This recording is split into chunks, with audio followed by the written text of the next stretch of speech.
أعوذ بالله من الشيطان الرجيم. بسم الله الرحمن الرحيم.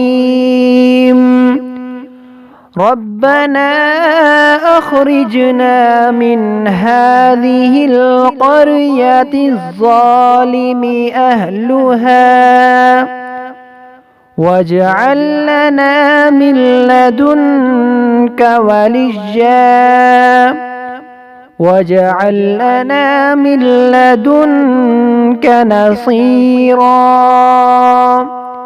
بسم الله الرحمن الرحيم.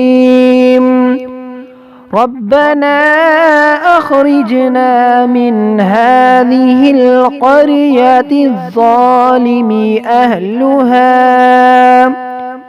واجعل لنا من لدنك وليا واجعل لنا من لدنك نصيرا.